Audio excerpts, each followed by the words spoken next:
En la primera carta encíclica de San Juan Pablo II, el Redentor del Hombre, en el numeral 14, se nos dice de que el hombre es el camino de la Iglesia. En este mundo nosotros sabemos de que el ser humano camina por muchas sendas, por muchos caminos, y entre ellos la familia es el primero y el más importante de todos. Ciertamente venimos al mundo en el seno de una familia, también por el sacramento del bautismo, formamos parte de la gran familia de los hijos de Dios, que es la Iglesia. Jesús mismo también quiso compartir con nosotros la vida en familia. Nace en una familia concreta. Siguiendo a Cristo, venido al mundo para servir, también hoy la Iglesia considera el servicio a la familia una de sus tareas esenciales. En este sentido, tanto el hombre como la familia constituyen el camino de la Iglesia. De la carta a las familias del Papa Juan Pablo II. He aquí pues el nombre y la razón de este programa.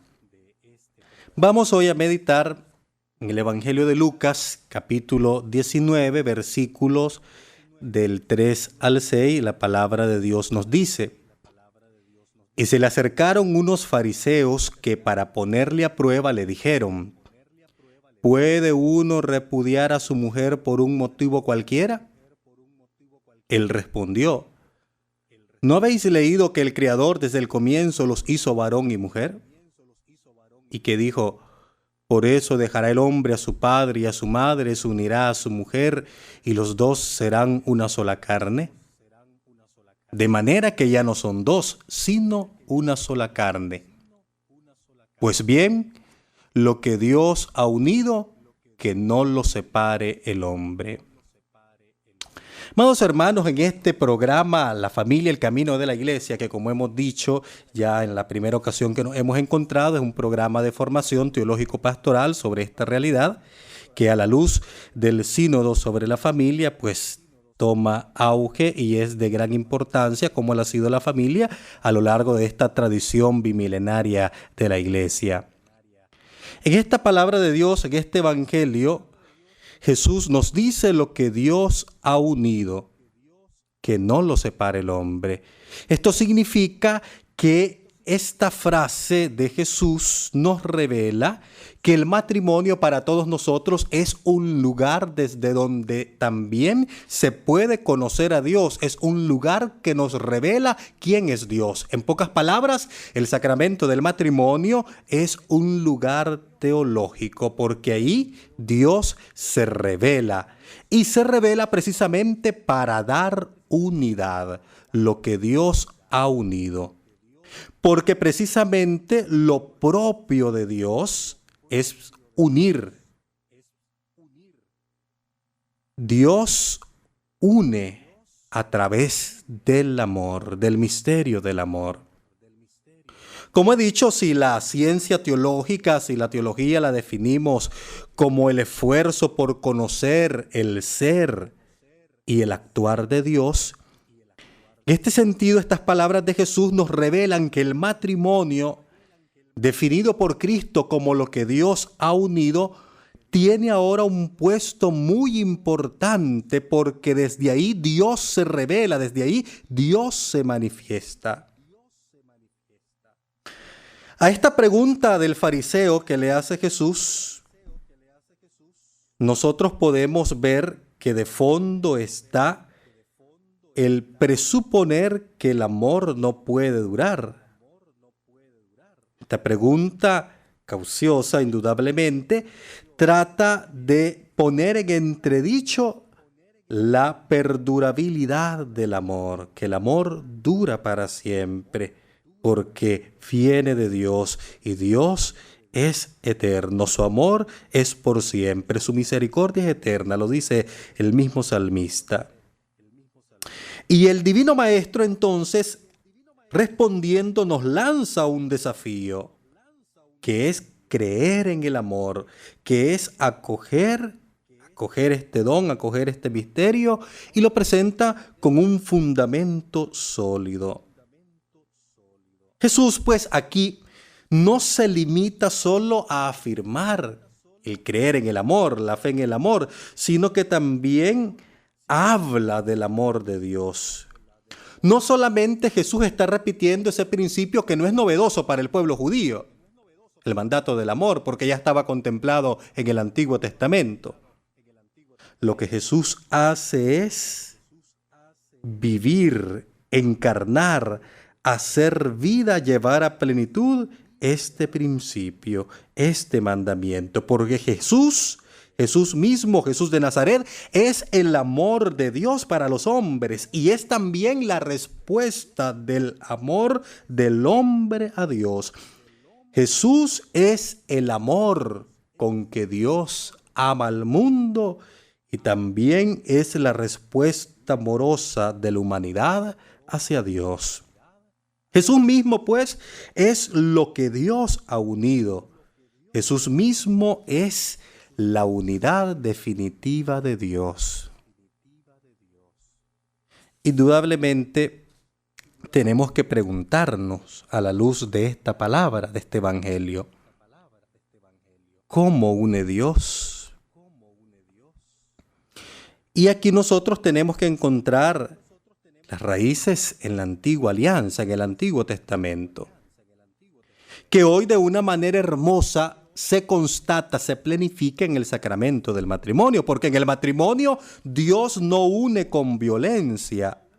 En el matrimonio Dios no une por la fuerza, sino que Dios une suscitando en el hombre y la mujer la vocación al amor.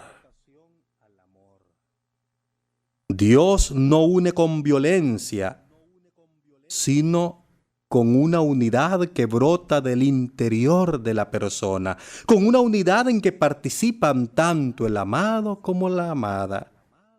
Una unidad de armonía que se basa en el misterio, la fuente del amor. Entonces, Dios une porque precisamente Dios nos ha amado primero. Pero también Dios une respetando nuestra libertad. Dios no impone la fuerza de la unidad, sino que incluye la libertad humana. Pero también Dios une de una manera concreta en el tiempo, en la historia, a través de un camino en la historia. Y finalmente Dios, así como el antiguo pueblo de Israel, une perdonando.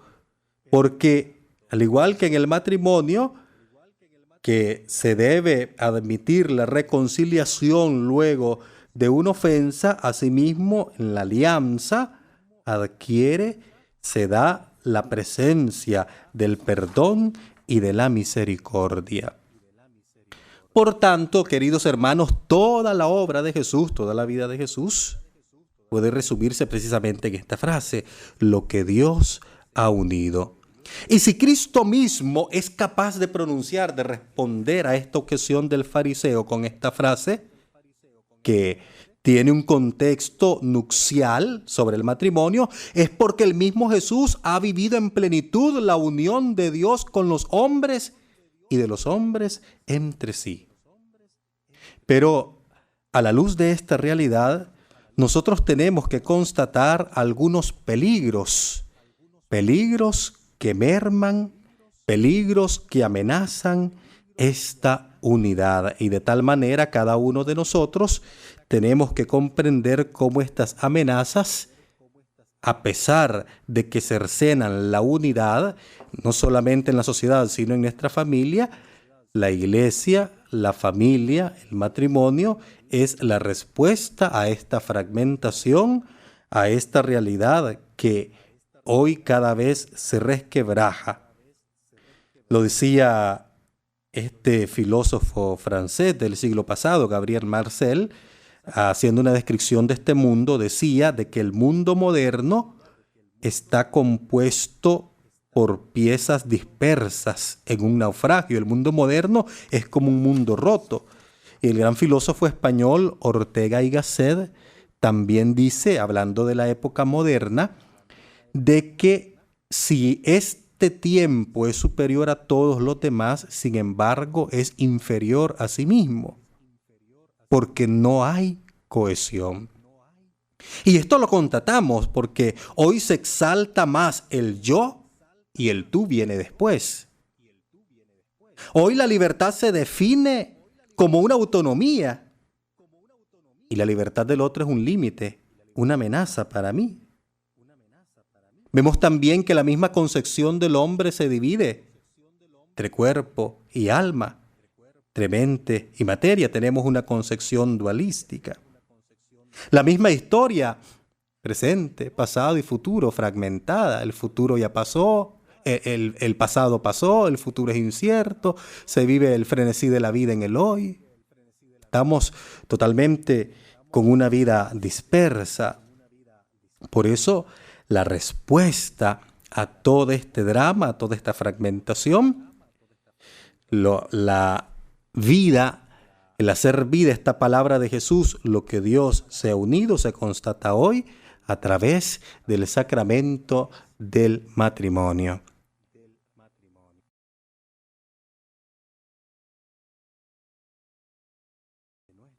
Como hemos dicho, pues vivimos en una sociedad donde se exalta la individualidad, donde se exalta el yo, y que todo esto es contrario a lo que el mismo Jesús nos expone en el Evangelio. Ahora, en este segundo momento, desde el aspecto de la pastoral, hemos expuesto en un primer momento lo teológico, lo bíblico-teológico de realidad de esta palabra de Jesús, de esta intervención de Jesús. ¿Cómo responder a esta situación? En primer lugar, debemos de tener en cuenta de que el cristiano, la iglesia hoy, como siempre, anuncia el evangelio, la buena nueva, el evangelio del matrimonio y de la familia, que es el plan de Dios sobre el hombre. Y que el ser humano, el creyente, lo recibe como liberación. Pero un aspecto fundamental que debemos tener en cuenta, amados hermanos, es que la pastoral familiar no es para resolver problemas. Es más, tampoco la iglesia está llamada a resolver problemas. Pero lo que la pastoral familiar, lo que el cristiano, lo que la iglesia sí puede hacer es mostrar una luz superior. Y esta es su misión precisamente. ¿Cuál es su tarea? La evangelización, anunciar el evangelio, dar testimonio de Jesucristo. Este es el principal objetivo, la razón, la esencia, como lo decía el beato Pablo VI en el Evangelio Nuntiandi. La iglesia vive para evangelizar.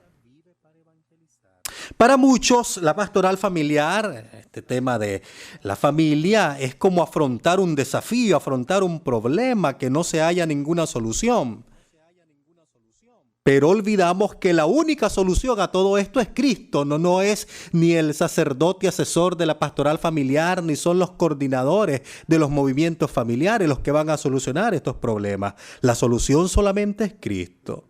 No es ni la misma iglesia. La iglesia debe evangelizar. La iglesia no puede resolver los problemas de la familia, sino que debe mostrar al mundo una luz superior, que es la del Evangelio. Por eso, como iglesia, la pastoral familiar no puede pretender resolver todos estos conflictos de las familias. Pero lo que sí puede hacer la iglesia es evangelizar. Esto lo debe hacer un cristiano, lo debe hacer el matrimonio, lo debe hacer la familia cristiana como iglesia doméstica. Evangelizar sí se puede, es nuestro deber hacerlo, pues es la misión que Cristo nos ha confiado. Por tanto, no se trata de resolver todos los problemas, sino de llevar luz. Atentos, queridos hermanos, nuestra iglesia no es el pare de sufrir. Ciertamente podemos constatar de que cualquier pobre en cualquier lugar del mundo sabe dónde acudir, sabe que puede acudir a la iglesia, pero un matrimonio con problemas no lo sabe. La iglesia, pues, está llamada, como el buen samaritano indudablemente, a curar las heridas. Pero como todos sabemos, la mejor medicina es la prevención.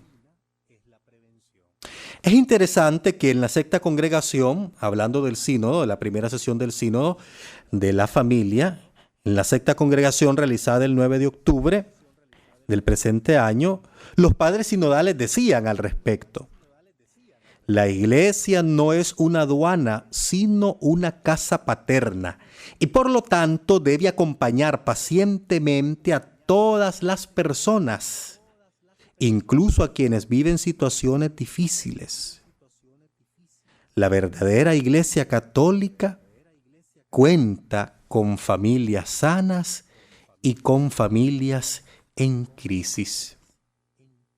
Entonces, la pastoral sabemos que nace del corazón de Jesús, del corazón del buen pastor. La pastoral nace de la misericordia y por tanto la verdad de toda pastoral en la iglesia es la verdad de la misericordia. Misericordia que patentiza, que nos demuestra el amor de Dios, que es activo pero que también se enfrenta con el mal. La misericordia, en este aspecto tenemos que estar muy claro en la pastoral, la misericordia divina nada tiene que ver con una tolerancia del pecado. No es lo mismo ser comprensivo a ser permisivo. Por tanto, la misericordia eclesial, para poner un ejemplo, hacia los hermanos en situación irregular, los divorciados o vueltos a casar, se debe expresar en la cercanía para proponerles y acompañarles en un camino de conversión auténtico. Hoy, indudablemente, sabemos, como le hemos dicho, que se relativiza el mal y esto va en contra de la misericordia, esto hiere la misericordia. El mal es una distancia de Dios, que es nuestro único bien, pero la Biblia nos constata que existe un mal absoluto, que es el pecado, pero también la misma Escritura nos dice de que el mal no tiene la última palabra, porque Dios, como lo hemos dicho, así como une, respetando nuestra libertad, une, suscitando en el hombre y la mujer el don y el misterio del amor, también une perdonando. Hermoso el significado de esta palabra perdonar. Perdono significa donarse de nuevo. Perdonar no es una tolerancia para el mal, sino que lo debemos de recibir, de concebir como un don gratuito que se nos es dado. De una manera patente, Dios se da en Cristo, porque Él es la misericordia de Dios. Y es esta la verdad pastoral más grande que nosotros debemos de tener en cuenta, que la misericordia de Dios es más fuerte que el mal, es más fuerte que todos los males. Por tanto, dentro de la pastoral familiar, hablar de misericordia implica, queridos hermanos, hablar de la verdad del amor, porque existe una verdad del amor, que es enseñar a amar. Toda la pastoral familiar debe enseñarnos a amar. Cuando en el hombre, en nuestro corazón hay ídolos, no se ha experimentado la misericordia de Dios, que es exclusiva, en cuanto que conlleva a eliminar todo aquello que nos aparta de Dios.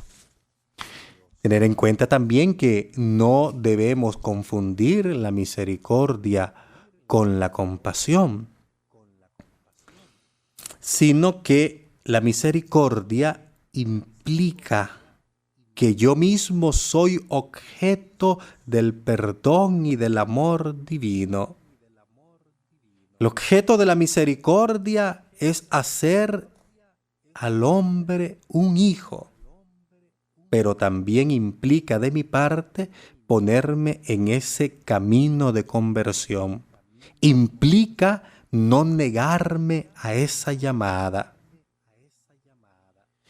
Dentro del matrimonio, dentro de la familia, ¿qué es lo que se contrapone a esta fuente de la misericordia? ¿Qué es lo que niega? ¿Cuál es el mal, el pecado que niega esta misericordia de Dios en la pastoral? Es el divorcio. Es el divorcio. Porque se contrapone también a la indisolubilidad del mismo Dios, que es eterno. Porque es eterna, como lo dice la misma Escritura, su misericordia.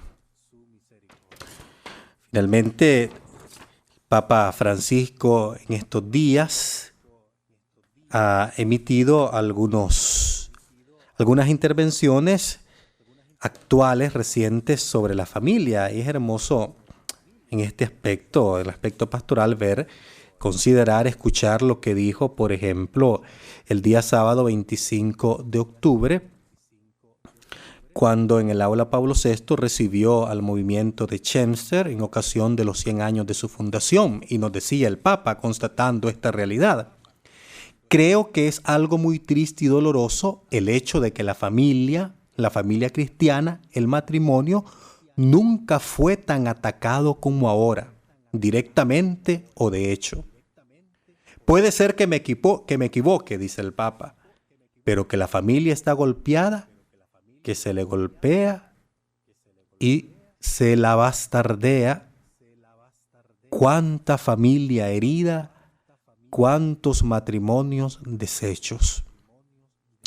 Y precisamente antier, antes de la audiencia de los miércoles, un encuentro de formación que está teniendo la Rota Romana, también lo más reciente que tenemos es que ha dicho que el sacramento del matrimonio es un baluarte, pero se puede inconscientemente reducir a un simple sacramento.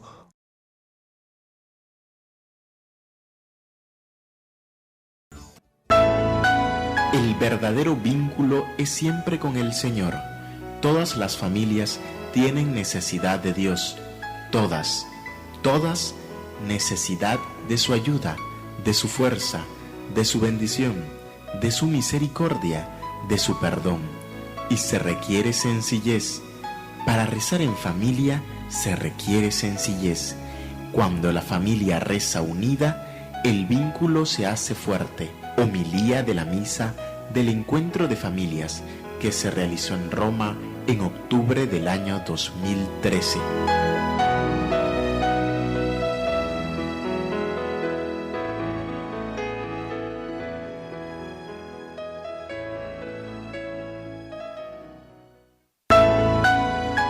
Si el amor es una relación, se construye como una casa.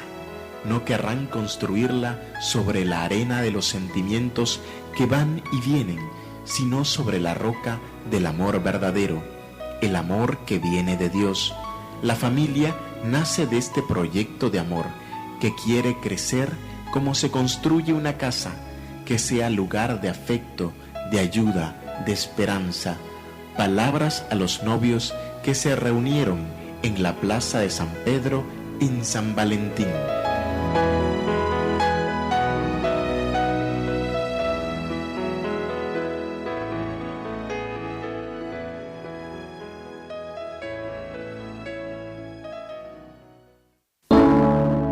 Hoy la familia es despreciada, es maltratada, y lo que se nos pide es a reconocer lo bello, auténtico y bueno que es formar una familia, ser familia hoy, lo indispensable que es esto para la vida del mundo, para el futuro de la humanidad. Palabras dirigidas a los obispos el 20 de febrero en un encuentro que trataba el tema de la familia.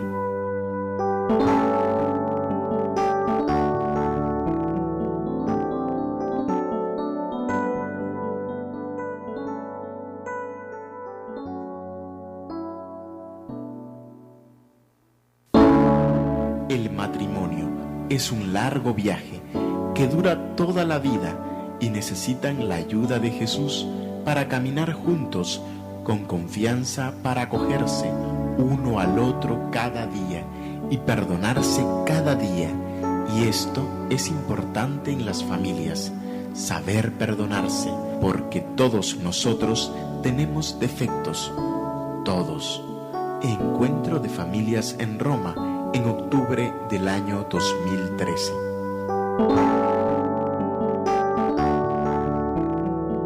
Ninguna familia comienza en cualquier de repente. Que ninguna familia se acabe por falta